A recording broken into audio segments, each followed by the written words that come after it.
Au nom de Dieu, le tout miséricordieux, le très miséricordieux, le tout rayonnant, très rayonnant d'amour pour ses créatures, que la paix et le salut soient adressés au prophète Mohammed ainsi que sur sa famille et ses compagnons. Chers auditeurs, je vous salue, je vous souhaite la paix et j'espère que vous vous portez bien.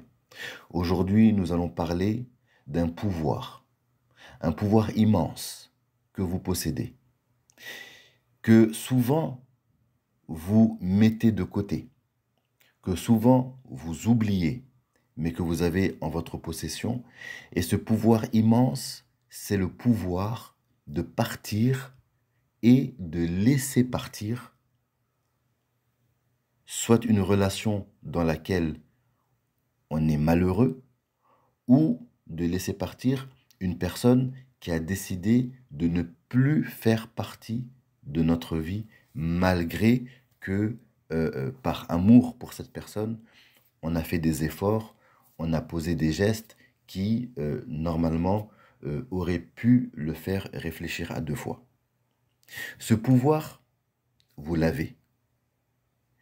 Et ce qui nous rend malheureux, souvent, c'est le sentiment de ne pas avoir le contrôle sur les choses importantes de notre vie. Alors, bien entendu, on n'a pas le contrôle sur notre vie. Et on ne demande à personne d'essayer d'avoir le contrôle sur sa vie, c'est pas possible. Parce qu'on ne contrôle pas le destin, il y a beaucoup d'éléments qui sont, beaucoup de paramètres qu'on ne peut pas contrôler, mais une étude montre que le bonheur provient du sentiment de contrôle que l'on a de nos propres choix, de nos propres émotions et des gestes que l'on pose. Et finalement, c'est là que se pose notre pouvoir. C'est là que se trouve notre pouvoir en réalité. Alors la règle numéro un, c'est qu'il faut savoir que notre vie est précieuse. Donc il ne faut pas oublier que notre vie est précieuse. Chers auditeurs, vous qui me suivez, ceux qui sont en accompagnement avec vous, rappelez-vous que rien ne vaut votre vie. On sacrifie nos vies pour les gens qu'on aime. Ça veut dire quoi? Ça veut dire qu'on peut sacrifier notre vie pour sauver une personne de la noyade ou peu importe, ou pour une opération, un enfant, etc. Mais on ne sacrifie pas notre vie pour des gens ou pour des personnes ou pour des relations qui n'en valent pas la peine. Vous voyez? À un moment donné, il faut être pragmatique, à un moment donné, il faut être juste aussi avec soi-même. Il ne faut pas être injuste envers soi-même. Sacrifier l'esprit de sacrifice, oui, mais pas n'importe où, pas pour n'importe quoi. Toutes les relations ne valent pas la peine d'être sauvées. Ça, c'est la dure réalité, mais c'est une réalité. Toutes les relations ne valent pas la peine d'être sauvées. Il y a des relations qui, lorsque elles se terminent, vous devez dire, comme on dit chez nous, Alhamdulillah, c'est-à-dire Dieu merci. C'est une délivrance. Et il y a des personnes aussi qui ne méritent pas, de faire partie de nos vies. Ça, c'est une réalité aussi. Voilà. Le sentiment amoureux, souvent, brouille les pistes. Mais il y a une réalité qui est implacable. C'est que souvent, on peut se battre pour des choses qui n'en valent pas la peine. Donc vous avez ce pouvoir entre les mains, c'est le pouvoir de partir, de quitter une relation où on vous traite misérablement, où vous êtes malheureux, où vous n'êtes pas traité à votre juste valeur, où on ne vous écoute pas, où on ne vous considère pas. Vous avez le pouvoir aujourd'hui de dire stop et de reprendre le goût de la vie, mais d'une autre manière. Vous avez ce pouvoir. Vous avez aussi le pouvoir aussi de laisser partir. Laisser partir, c'est un pouvoir, c'est un grand pouvoir. Et d'ailleurs, c'est aussi un paradoxe parce que pour ceux qui sont dans notre programme d'accompagnement pour la reconquête, laisser partir quelqu'un, c'est aussi une des meilleures manières de la laisser revenir aussi. Vous voyez? Voilà, souvent, quand on s'accroche, on produit l'effet inverse. On produit l'effet inverse de la reconquête. Voilà. Alors, on va parler un petit peu rapidement de ce pouvoir. Et quand on dit pouvoir, ça implique des responsabilités aussi. Ici, il n'est pas question d'orgueil. Il n'est pas question d'une fierté mal placée. Il n'est pas question d'ego. Voilà. Ici, il est question de sagesse.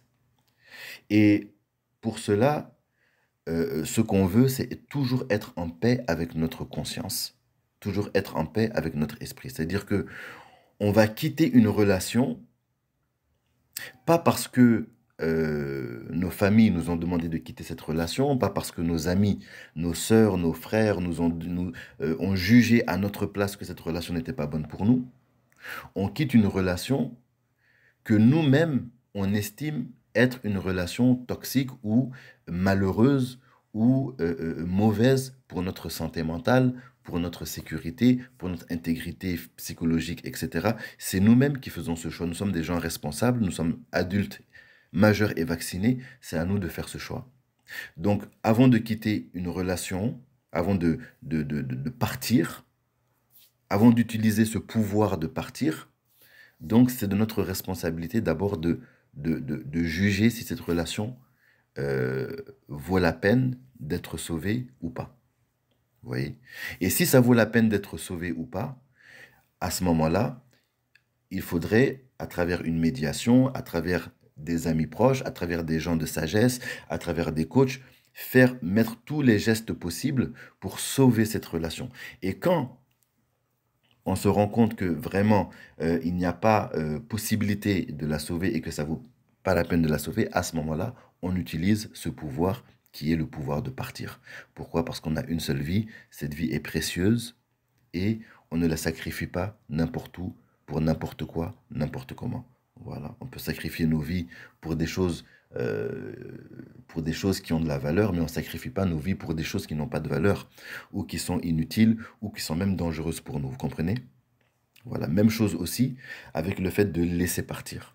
Voilà, avant de laisser partir quelqu'un, on ne laisse pas partir quelqu'un, par exemple, si nous-mêmes on est dans le tort et par ego on ne veut pas s'excuser et puis on laisse partir une personne, ça serait dommage. Ça serait dommage de laisser partir une personne alors que on n'a pas pris le temps de communiquer, on n'a pas pris le temps de mettre les choses à plat, on n'a pas pris le temps d'essayer de sauver une relation si elle en vaut la peine. Mais si après tous ces gestes-là, après vraiment des efforts, on voit que cette personne ne veut plus faire partie de notre vie, ben écoutez, à un moment donné, d'accord, tapis rouge, et puis et merci, merci de ne pas nous faire perdre plus de temps et merci de nous laisser la place pour autre chose. Donc c'est ça, donc gratitude, quelle que soit la situation, toujours la gratitude et la bienveillance. Et ceux qui veulent partir, ben écoutez, à un moment donné, il faut accepter. Voilà, il faut accepter. C'est un pouvoir. C'est-à-dire que la personne qui part, euh, elle a pris la décision de partir, mais nous aussi, on a le pouvoir aussi de la laisser partir aussi. Vous voyez? Voilà, donc ça change aussi les choses. Et je vous assure que dans certains cas, ça joue, les personnes qu'on laisse partir reviennent.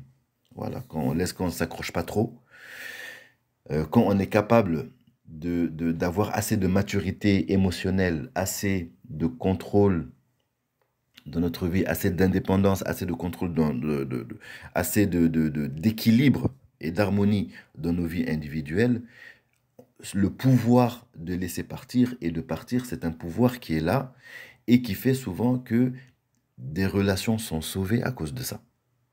Voilà. Donc, quand on est conscient de ce pouvoir, on peut sauver des relations et on peut faire revenir des gens aussi. Des gens reviennent aussi avec ça aussi. Voilà. Quand les gens sont conscients que vous pouvez les laisser partir, souvent ils ne partent pas ou ils reviennent. Voilà. Souvent, quand les gens sont conscients que vous pouvez partir, on vous traite un peu mieux. Voilà. Ou on fait attention à certains gestes posés pour ne pas justement prendre le risque de vous laisser partir. Vous comprenez? Donc c'est un pouvoir qu'il faut utiliser, c'est un pouvoir que vous avez. Voilà, n'oubliez pas que vous avez ce pouvoir-là. C'est un pouvoir qui est très important. Voilà, c'est un pouvoir qui est très puissant. Voilà. On veut sauver des relations parce que c'est les relations, l'être humain aime être en relation. On veut reconquérir des ex qu'on aime, mais pas à n'importe quel prix. Voilà, pas au prix de notre sécurité, pas au prix de notre dignité, pas au prix de notre intégrité psychologique, physique, financière, etc., etc. Voilà, tout ne mérite pas d'être sauver et toute personne ne mérite pas d'être retenue à tout prix dans nos vies. D'accord? Donc, retenez que vous avez un pouvoir immense, un pouvoir à utiliser avec sagesse, voilà, mais vous avez ce pouvoir, voilà, le pouvoir de partir et le pouvoir de laisser partir aussi. Quand on est malheureux dans une relation ou quand une personne nous rend malheureuse et qu'elle ne veut pas faire partie de notre vie, eh bien, utilisez ce pouvoir à votre avantage. C'est un pouvoir que le bon Dieu a mis à votre disposition et vous devez pouvoir l'utiliser. Voilà. Pour prendre contrôle de ce dont vous avez la responsabilité. Voilà. Vous ne pouvez pas prendre contrôle des saisons, vous ne pouvez pas prendre contrôle du temps qu'il fait dehors, mais vous avez le contrôle de comment vous réagissez. Et vous avez une responsabilité aussi dans vos vies. Vous avez une responsabilité. Voilà, la responsabilité, c'est que on vous met quelque chose entre les mains, vous avez le pouvoir, vous avez un pouvoir entre les mains. Est-ce que vous l'utilisez ou pas? Voilà. Est-ce que vous l'utilisez ou pas, ce pouvoir-là? Est-ce que vous allez rester malheureuse, malheureux? Est-ce que vous allez sacrifier votre vie qui vaut extrêmement, qui a une valeur inestimable? Eh bien, vous êtes responsable. Vous avez cette responsabilité. La responsabilité, ce n'est pas l'autre, c'est vous, souvent, qui avez la responsabilité de prendre en main votre vie et de décider aussi. Voilà. Parce que vous ne pouvez pas décider pour l'autre personne, mais vous pouvez décider pour vous-même. Et c'est sur ça que votre conscience va vous interroger. Et rien ne vaut la paix de l'esprit, rien ne vaut la paix de la conscience, et votre conscience va vous interroger. Voilà. Vous avez une vie qui est précieuse, vous avez des choses importantes à faire, eh bien, votre conscience va vous questionner et vous demander ce pouvoir que vous avez entre les mains, qu'est-ce que vous en avez fait? Voilà, qu'est-ce que vous en avez fait pour la paix de votre conscience? Voilà. Donc, c'était le message d'aujourd'hui. Je vous souhaite une excellente journée et on se revoit très très bientôt. Salam alaikum.